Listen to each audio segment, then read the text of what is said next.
ஆண்கள் தொடர்பான சில பிரச்சனைகள் உடல் நலனில் ஏற்படுது. அதுவும் முக்கியமா பார்த்தோம்னா, ஆண்களுக்கு ஏற்படக்கூடிய இந்த எரெக்டைல் டிஸ்ஃபங்ஷன். ஆண்மை குறைபாடு அப்படின்ற பிரச்சனை. ஸோ, இப்போ இந்த மாதிரி எரெக்டைல் டிஸ்ஃபங்ஷன் இருக்குன்னா, ஃபர்ஸ்ட்டு நம்ம பண்ண வேண்டியது ரொம்ப டிப்ரஷன் ஆயிடுறாங்க. நெறைய ஆண்கள் சரி, குடும்ப ரீதியாக நெறைய ஒரு மன உளைச்சலுக்கும், ஒரு மன அழுத்தத்திற்கும் ஆளாவுறாங்க. அந்த மாதிரி இருக்கக்கூடிய சமயங்கள்ல நேச்சுரலா நம்ம எடுக்கக்கூடிய மூலிகைகள், உடலுக்கு பக்க விளைவுகள் இல்லாத மூலிகைகள் இருக்கா? சித்த மருத்துவத்துல மருந்துகள் இருக்கா? அப்படின்னா, அதுக்கு அடுத்ததாக என்னென்ன உணவு முறைகள் நம்ம எடுக்கணும்? புரோட்டீன் டயட் ரொம்ப ரொம்ப முக்கியங்க. அதே மாதிரி கால்சியம். கால்சியம், புரோட்டீன் நிறைந்த உணவுகளை நீங்கள் கட்டாயம் உணவில் நிறைய சேர்த்துக்கணும். அப்படி நான் சேர்த்து சாப்பிடக்கூடிய உணவுகள், கீரை வகைகள் என்ன அப்படின்னு எல்லாமே நீங்கள் கண்ட்ரோல் பண்ணிக்கணும். தொடர்ந்து ரெகுலராக இந்த மாதிரியான உணவு முறைகளும் லைஃப் ஸ்டைலும் சித்தா மெடிசன்ஸும் நீங்கள் ஃபாலோ பண்ணிட்டு வாங்க. நேச்சுரலாக ஆண்களுக்கு இருக்கக்கூடிய இந்த எரெக்டைல் டிஸ்ஃபங்க்ஷன் அப்படின்றது கொஞ்சம் கொஞ்சமாக உங்களுக்கு சரியாகும்.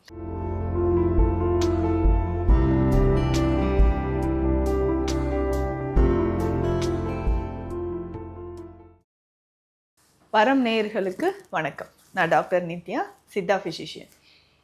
ஆண்கள் தொடர்பான சில பிரச்சனைகள் உடல் நலனில் ஏற்படுது.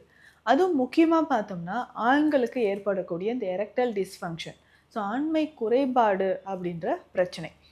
இதற்கு நம்ம சிறந்த முறையில் சிகிச்சை அளிச்சிட்டு வரோம். இப்போது நேற்றைய தினம் ஒரு நண்பர் வந்திருந்தார்.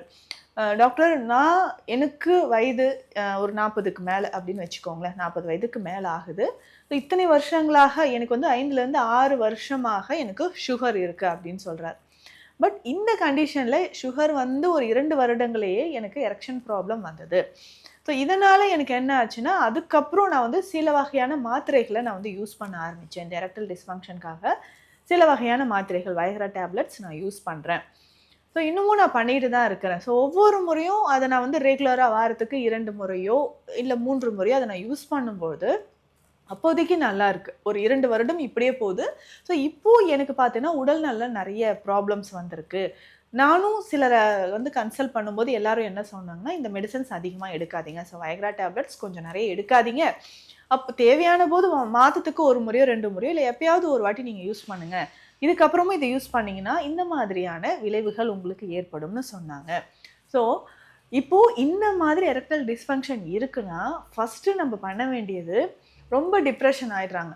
நிறைய ஆண்கள் சரி, குடும்ப ரீதியாக நிறைய ஒரு மன உளைச்சலுக்கும், ஒரு மன அழுத்தத்திற்கும் ஆளாகிறாங்க. அந்த மாதிரி இருக்கக்கூடிய சமயங்களில் நேச்சுரலாக நம்ம எடுக்கக்கூடிய மூலிகைகள், உடலுக்கு பக்க விளைவுகள் இல்லாத மூலிகைகள் இருக்கா? சித்த மருத்துவத்தில் மருந்துகள் இருக்கா? அப்படின்னா இருக்குது. இப்போ பொதுவாக பார்த்தோம்னா, இந்த மாதிரி மாத்திரைகள் நீங்கள் தொடர்ந்து எடுக்கும்போது உடலில் நிறைய பக்க விளைவுகள் ஏற்படும். என்னென்னு பார்த்தோம்னா, அதை யூஸ் பண்ணி ஒரு 10 ஹவர்ஸ்க்கு அப்புறம் ஒரு மாதிரி நெஞ்செரிச்சல், ஹாட் ஃப்ளஷ் ஏற்படுறது, பெல்ச்சிங் அப்படின்னு சொல்லக்கூடிய ஒரு நிலை, ஏப்பம் வந்துக்கிட்டே இருக்கிறது, செஸ்ட் டிஸ்கம்ஃபர்ட் ஏற்படுறது, ஆசிட் ரிஃப்ளக்ஸ், கேஸ்ட்ரைட்டிஸ், திடீர்னு தலை சுத்துற மாதிரி இருக்கே அப்படின்னு சொல்கிறது. கொஞ்ச நாளுக்கு அப்புறம் எனக்கு கை கால்களில் ஒரு நடுக்கம் ஏற்படுது அப்படின்ற ஒரு கண்டிஷன். எதுலையுமே கான்சன்ட்ரேட் பண்ண முடியல, அடிக்கடி கோபம் வருது, முக்கியமாக எனக்கு அதிகமான ஒரு நரம்பு தளர்ச்சி ஏற்படுது அப்படின்னு சொல்கிறாங்க. ஏன்னா அந்த மாத்திரைகள் எடுக்கக்கூடிய சமயத்தில் பெனிஸ்க்கு, ஆண் உறுப்புக்கு அதிகமான blood circulation, blood flow increase ஆகுது. அதனால தான் அந்த எரெக்ஷன் அப்படின்றது ஏற்படுது. இந்த மாதிரி நம்ம அடிக்கடி செஞ்சுக்கிட்டே இருக்கும்பொழுது உடலுக்கு நிறைய பாதிப்புகள் ஏற்படுது. முக்கியமாக நரம்பு மற்றும் இதயம் தொடர்பான சில பிரச்சனைகளும் ஏற்படுது. அதனால் இயற்கையான இந்த வழிமுறைகளை ஃபாலோ பண்ணிக்கோங்க. ஃபஸ்ட்டு உங்களுடைய பிளட் சுகர் லெவல் எவ்வளவு இருக்குன்றதை செக் பண்ணிக்கணும். தைராய்டு ரிலேட்டடான ப்ராப்ளம்ஸ் இருக்கான்றதும் நம்ம செக் பண்ணிக்கணும். நம்மளுடைய உடல் வாகு எப்படி இருக்குது, உடல் நிலை எப்படி இருக்குன்றதை நம்ம தெரிஞ்சுக்கணும். தொடர்ந்து நம்ம என்ன பண்ணணும்னா, பிபி மெயின்டைன் பண்ணணும், சுகர் லெவலை மெயின்டைன் பண்ணணும். நம்மளுடைய ஸ்லீப் பேட்டர்ன் எப்படி இருக்குன்னு நீங்கள் தெரிஞ்சுக்கோங்க. உறக்கம் ரொம்ப ரொம்ப அவசியம். சரியான உறக்கம் இல்லாமல் இருக்கக்கூடிய நபர்களுக்கு அதிகமாக இந்த எரெக்ஷன் ப்ராப்ளம் இருக்குது. அதே மாதிரி உடல் உஷ்ணம், இந்த உடல் உஷ்ணம் உங்களுக்கு எப்படி இருக்குன்றதும் நீங்கள் தெரிஞ்சுக்கணும்.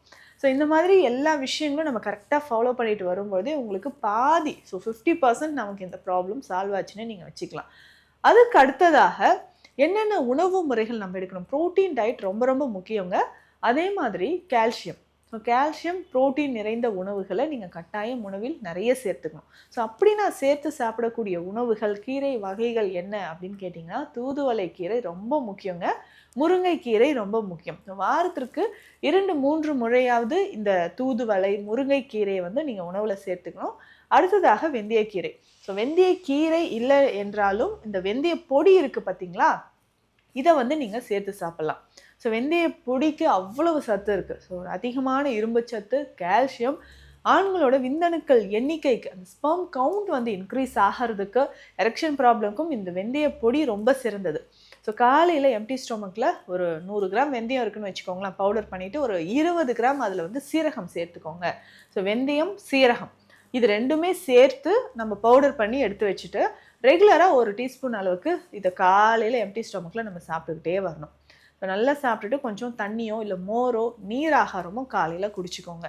ஸோ அதிகமான உடல் உஷ்ணம் உங்களுக்கு குறைய ஆரம்பிக்குது.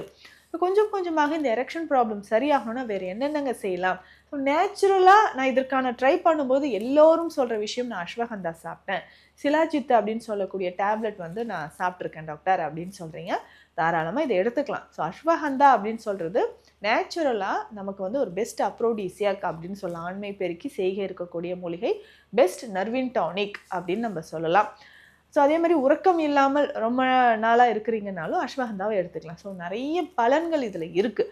ஸோ அஸ்வகந்தாவை எடுக்கும்போது நரம்பு சம்மந்தப்பட்ட, தசைகள் சம்மந்தப்பட்ட பிரச்சனைகள் இருந்தால் அதற்கு ஒரு மிக சிறந்த ஒரு மூலிகையாக இந்த அஸ்வகந்தா இருக்குங்க.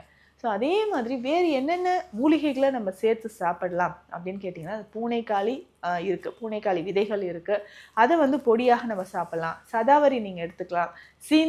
சீந்தில் வந்து முக்கியமாக சுகர் பேஷண்ட்ஸ்க்கு, ஸோ உங்களுக்கு நீரிழிவு நோய் ரொம்ப நாளாக இருக்குது, ரொம்ப வருஷமாக இந்த பிரச்சனை இருக்குது அப்படின்னு நீங்கள் சொன்னீங்கன்னா அது சரியாகிறதுக்கும் உங்களுக்கு இது பயன்படுதுங்க. ஸோ ரெகுலராக நீங்கள் சீந்தில் சர்க்கரை அப்படின்ற மருந்து இது எல்லாமே நெய்யோடு சேர்த்து நீங்கள் சாப்பிட்டுட்டு வரணும்.